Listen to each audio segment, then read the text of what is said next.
হচ্ছেন মুক্তিযুদ্ধের সপক্ষের একজন লোক, জেডাই খান পান্না। হঠাৎ করে আমরা কি কারণে ওনার বিপক্ষে গেলাম বা কি কারণে বলছি, 5ই আগস্টের পর থেকেও যখন আমরা বলছিলাম এই জেডাই খান পান্নার ব্যাপারে, তখনও অনেকে আমাদেরকে মেসেজ দিয়েছেন যে আমরা এইভাবে করা উচিত না। তো আসুন আজকে আমরা কিছু প্রশ্নের জবাব নেব এস এ সাব্বিরের কাছ থেকে। সেও বলবে, আপনারা নিজেরাও বাকি ডটগুলো মিলিয়ে নিবেন, মিলালেই বুঝতে পারবেন কেন আমরা বলছি কে জেডাই খান পান্না, কত টাকায় বিক্রি হলেন পান্না স্যার। এই সবগুলো বিষয় নিয়ে আমরা আলোচনা করব। চলুন আমরা সরাসরি সাব্বিরের কাছে চলে যাই। সাব্বির ভাইয়া, কি অবস্থা আপনার? আছি, ভালো আছি। তবে আপনার উপস্থাপনা থেকে যেই ধরনের তথ্য পেলাম, এখানে আমি আপনাকে একটা কোশ্চেন করতে চাই ভাই হিসেবে। জি, তার আগে আপনি এটা বলেন তো, জুলাই যে অভ্যুত্থানটা হয়েছে, এটা কি মানে গণ অভ্যুত্থান ছিল না ষড়যন্ত্র ছিল? এটা তো পুরোটা ষড়যন্ত্র ছিল। এটা ষড়যন্ত্র না থাকলে, হুম। ষড়যন্ত্র যদি না থাকতো, সম্ভবত আমাদের এই জেডাই খান পান্না স্যার এবং আরেকজন জামাত ব্যক্তির ছেলে একসাথে হয়ে, মনে আছে সে 29শে জুলাইয়ের কথা? আপনি ডিরেক্টলি জেনারেল খান পান্না স্যারকে মানে ব্লেম করার আগে কিছু ডট মিলিয়ে নিন। তারপর আপনি সিদ্ধান্ত নিবেন যে আপনি তাকে ভালো বলবেন না খারাপ বলবেন। যেহেতু সে সিনিয়র পারসন, আমাদের অত্যন্ত সম্মানিত ব্যক্তি, অবশ্যই, শ্রদ্ধেয় ব্যক্তি। তার প্রতি শ্রদ্ধা রেখেই বলছি যে এই যে জুলাই, এটা ষড়যন্ত্র না বিপ্লব? এটা যদি আপনি বিপ্লব বলেন তাহলে জেডাই খান পান্না ওকে, রাইট, সে তার জায়গায় রাইট আছে। আর যদি আপনি এটাকে ষড়যন্ত্র বলেন যে না এটা জুলাই ষড়যন্ত্র, তাহলে আপনাকে কিছু জিনিস ফাইন্ড আউট করতে হবে যে ষড়যন্ত্রটা কিন্তু একদিনে হয় না, দীর্ঘদিনের একটা প্ল্যান থাকে, দীর্ঘদিনের একটা কর্মযজ্ঞ থাকে। এই প্ল্যানের মাঝে বিষয়টা হয় কি, ধরেন এখন রানিং যে কাজটা করবে সে ব্যক্তির একটা দায়িত্ব থাকে, আবার আজ থেকে 10 বছর পর এই লোকটাকে কাজে লাগাবো, এখন থেকে তাকে ধীরে ধীরে ধীরে ধীরে ওই মতাদর্শের লোকের কাছে ভিড়ায় দিব, যেটাকে বলি আমরা ওয়ান কাইন্ড অফ গুপ্তচর বৃত্তি। হ্যাঁ, মানে শুভাকাঙ্ক্ষী কার্ড যেটাকে বলা হয়। আপনি যাকে বন্ধু মনে করছেন, আপনি জানেন না তার মনে কি আছে, কিন্তু তাকে যে আপনি বন্ধুত্বের জায়গায় স্থান দিবেন, এটার জন্য দীর্ঘদিন তাকে আপনাকে মার্কেটিং করাইতে হবে, এবং সেটাই করা হয়েছে। কেন বলছি সেটা করা হয়েছে, এটার প্রমাণ আছে। প্রমাণটা আমি আগে বলি। যখন জেদাই খান পান্না সাহেব তিনি যখন মামলা খেলেন, তিনি যখন শেখ হাসিনা চলে যাওয়ার পর 5ই আগস্টের পর তিনি যখন মামলা খেলেন, শুধুমাত্র মুক্তিযুদ্ধের কথা বলার কারণে আমরা কষ্ট পেয়েছিলাম যে হ্যাঁ, এখন এই মুহূর্তে মুক্তিযুদ্ধের কথা বলার মতো হাতে গোনা 2-1 জন লোক আছে, তার মধ্যে ইনি হচ্ছেন সিনিয়র সিটিজেন, এনাকে কেন মামলা দেওয়া হলো? সেই মামলার আইনজীবী কে ছিলেন? প্রধান আইনজীবী জামাতের শিশির মনির। এই জামাতের শিশির মনির তাকে পরবর্তীতে বাঁচিয়ে নিয়ে আসলেন। এখন কথা হচ্ছে, কেন জামাতের একজন ব্যক্তি যে কিনা মুক্তিযুদ্ধকে মানে স্বীকারই করে না, যাদের আইডিওলজিতে মুক্তিযুদ্ধ বলে কোনো চ্যাপ্টারই নাই, হ্যাঁ, যারা মুক্তিযুদ্ধকে অস্বীকার করে অখণ্ড পাকিস্তানে বিশ্বাস করে, সেই জামাতপন্থী একজন আইনজীবী জেদাই খান পান্না সাহেবকে কেন বাঁচাবে? কারণ জেদাই খান পান্না হচ্ছেন ব্লাস্ট নামে একটা আইনি সংস্থা আছে। সেই আইনি সংস্থা বলতে আমি এনজিও বুঝাচ্ছি। ব্লাস্ট নামে একটা এনজিও আছে, মতিঝিলে ওদের হেড অফিস। এটা হচ্ছে Bangladesh legal aid service commission, service ট্রাস্টের নাম দিয়ে এরা হচ্ছে মানুষকে লিগাল এইডটা দেয়, অর্থাৎ হচ্ছে আইনি সহায়তা দেয়। এই এনজিওটার প্রধান হচ্ছে তিনি জেদাই খান পান্না, মানে লয়ার প্যানেলের প্রধান। আর এই এনজিওটার মালিক হচ্ছেন ডক্টর কামালের মেয়ে সারা হোসেন। সারা হোসেনকে ডেভিড বার্গম্যানের ওয়াইফ। অর্থাৎ এই যে জেদাই খান পান্না যার অধীনে চাকরি করেন বা যেই এনজিওর অধীনে চাকরি করেন, সেই এনজিওর মালিকের হাজবেন্ড হচ্ছে ডেভিড বার্গম্যান, যে সর্বপ্রথম শেখ হাসিনার বিরুদ্ধে প্রোপাগান্ডামূলক ভিডিও বানিয়েছিল, নিউজ করেছিল আন্তর্জাতিক গণমাধ্যমে আল জাজিরাতে। আল জাজিরাতে সে এটা বলেছিল যে শেখ হাসিনা মানবাধিকার লঙ্ঘন করছে এবং র্যাবকে ইউজ করছে। এজন্য তারা র্যাবের বিলুপ্তি কামনা করে তারা একটা নিউজ করে দিছে যে বাংলাদেশে র্যাব নামে কোনো বাহিনী থাকার দরকার নাই, র্যাব বিলুপ্ত করা হোক। এই ডেভিড বার্গম্যান পরবর্তীতে কি করলো, আমাদের সাবেক সেনা প্রধান জেনারেল আজিজ, সবার মনে থাকার কথা, জেনারেল আজিজ সাহেবকে বিতর্কিত করলো দুর্নীতিগ্রস্ত বানানোর জন্য, আল জাজিরাতে নিউজ বানাইলো, ওরা সবাই প্রধানমন্ত্রীর লোক। তাহলে এই জেডাই খান পান্নাই এখন শেখ হাসিনার গুম খুনের মামলার রাষ্ট্রনিযুক্ত আইনজীবী। প্রস্তাবটা দিল কে? প্রস্তাবটা দিল মেজর জিয়াউল হাসানের বোন নাজনীন হাসান। তাহলে চিন্তা করা যায়, মানে মেজর জিয়াউল হাসানকে, যে গুম খুনের জন্য যাকে এই মুহূর্তে অ্যারেস্ট করে রাখা হয়েছে, আওয়ামী লীগের মেজর হিসেবে যাকে বলা হয়, যে সে নাকি শেখ হাসিনার কথাই গুম খুন করতো। তাহলে শেখ হাসিনার কথাই যদি গুম খুন করতো, তাহলে যারা দীর্ঘদিন শেখ হাসিনাকে প্রোপাগান্ডায় ফেললো, তারাই আবার জেডাই খান পান্নাকে শেখ হাসিনার পক্ষে রাষ্ট্রনিযুক্ত আইনজীবী নিয়োগ দিবে। মানে যে রাষ্ট্র মামলা দিল, সে রাষ্ট্রই আবার রাষ্ট্রনিযুক্ত আইনজীবী নিয়োগ করে দিল, মানে শেখ হাসিনাকে ছাড়ানোর জন্য। মানে তারাই ছেলের বাপ, তারাই মেয়ের বাপ। ব্যাপারটা এরকম হয়ে গেল না?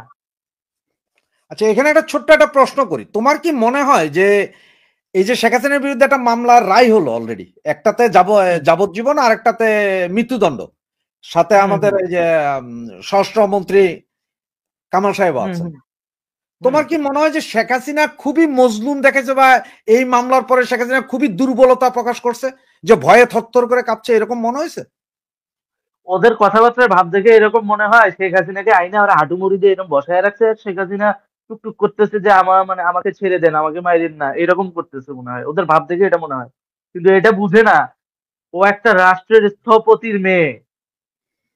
যে ব্যক্তিটা আমাদের রাষ্ট্র স্বাধীন করে দিল, তাকে মেরে ফেলছে ওই গোষ্ঠীটা, যে গোষ্ঠীটা চায় না বাংলাদেশ টিকুক। এখন ওই দরিদ্র দেশটাকে যে অর্থনৈতিকভাবে উন্নয়নশীল দেশে রূপান্তর করলো, তাকে মারার চেষ্টা করছে। তাহলে আমরা কি বুঝি না যে শেখ হাসিনাকে মূলত এই রকমের জুডিশিয়াল কিলিং এর পেছনে ফালানোর ষড়যন্ত্র বা চক্রান্ত যেটা করা হচ্ছে, এটার আসল উদ্দেশ্যটা কি? এটার আসল উদ্দেশ্য হচ্ছে বাংলাদেশকে নেতৃত্ব শূন্য করে ফেলা।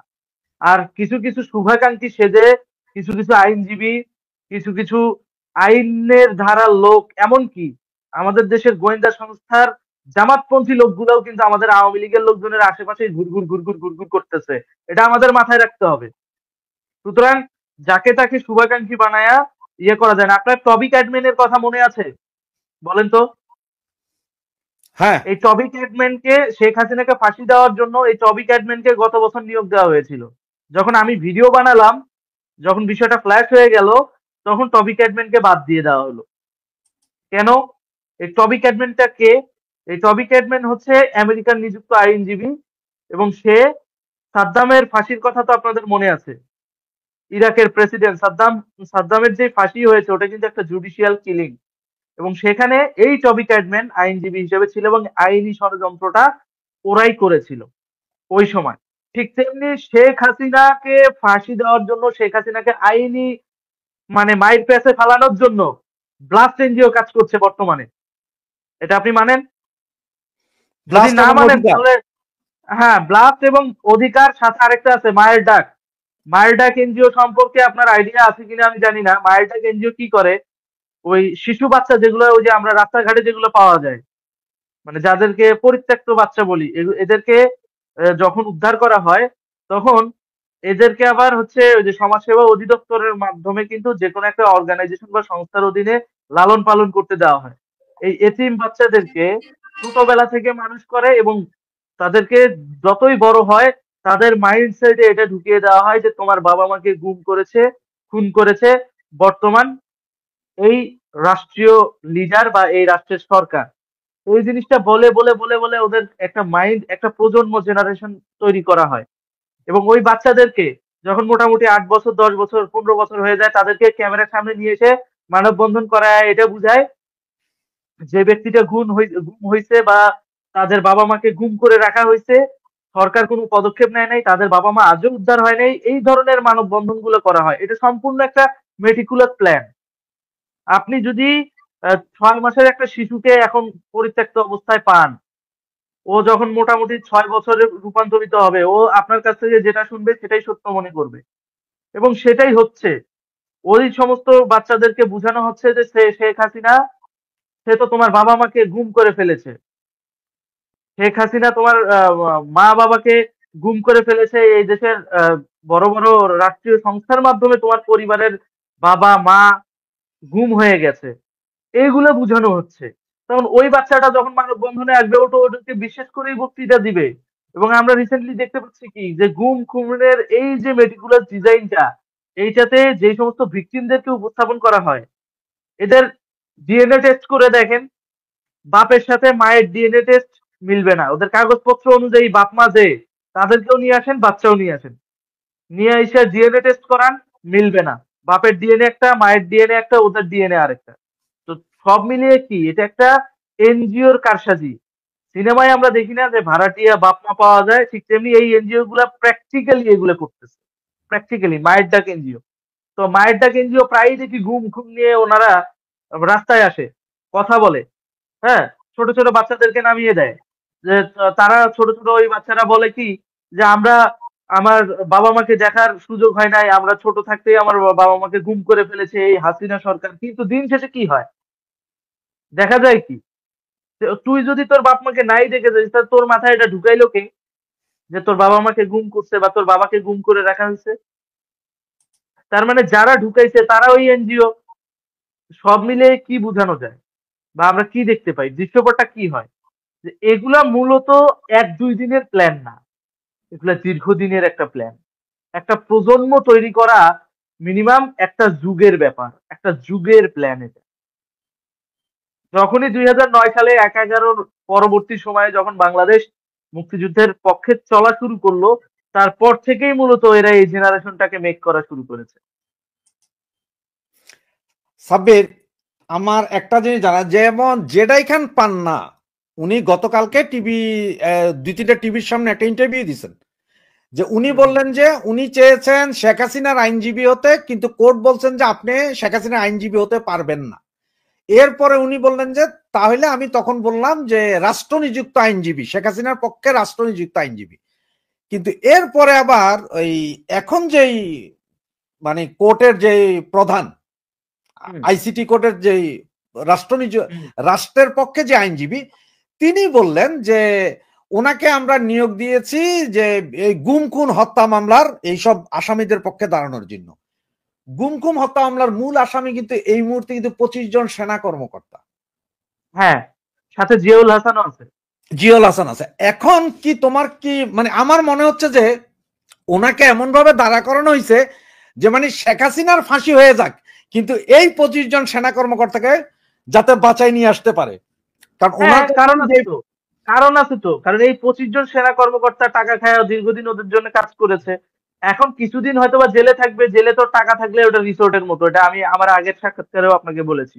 ওরা সেই পর্যাপ্ত ফান্ডিংটা জেলে দিচ্ছে। এখন কথা হচ্ছে শেখ হাসিনার ফাঁসি হয়ে যায় যাক, এদেরকে তো এখন বের করে নিয়ে আসতে হবে। নাটক তো মঞ্চায়ন হয়েই গেছে। আমেরিকার এত ডিজাইন করা বা পশ্চিমা গোষ্ঠীর এত ডিজাইন করার পেছনে কারণ তো একটাই, আমাদের বন্দরগুলো নিয়ে নেওয়া, সেগুলো তো নিয়েই নিছে। আমাদের রাষ্ট্রীয় অনেক সম্পদগুলো লিজ নিয়ে নেওয়া, সেগুলোও তো নিয়ে নিছে। এখন আর দরকার কি, এখন নাটকের শেষ দৃশ্য ক্লাইম্যাক্স চলতেছে, সেগুলো শেষ করে বের করে নিয়ে আসবে, বাস, সেটাই হচ্ছে। আর যেখানে আওয়ামী লীগ বলতেছে, শেখ হাসিনা নিজেই বলতেছে আই ডোন্ট কেয়ার, এই কোর্টই মানি না, এই কোর্টের রায় মানি না, সেখানে উনি কিভাবে বলেন যে আমি রাষ্ট্র নিযুক্ত শেখ হাসিনার আইনজীবী? উনি কি আলাদা কোনো ফাইল আনতে পারবেন এই কোর্টে? এখানে কোর্টটাই অবৈধ। কোর্ট আজকে আইন অনুযায়ী চলছে। যে দেশে কোর্ট বাক স্বাধীনতা বিশ্বাস করে না, যে দেশের কোর্ট কথা বললেই অ্যারেস্ট করে, সেই দেশের কোর্ট কতটুকু স্বাধীন এটা আপনার বুঝতে হবে। যে দেশের কোর্টে মানে ম্যাজিস্ট্রেট আগে থেকেই জেনে যায় যে ওর কি করতে হবে, সে দেশের কোর্ট কতটুকু স্বাধীন? তার মানে কি, ওভার দা ফোন যা বলতেছে সেই অনুযায়ী, প্রেসক্রিপশন অনুযায়ী কাজ হচ্ছে।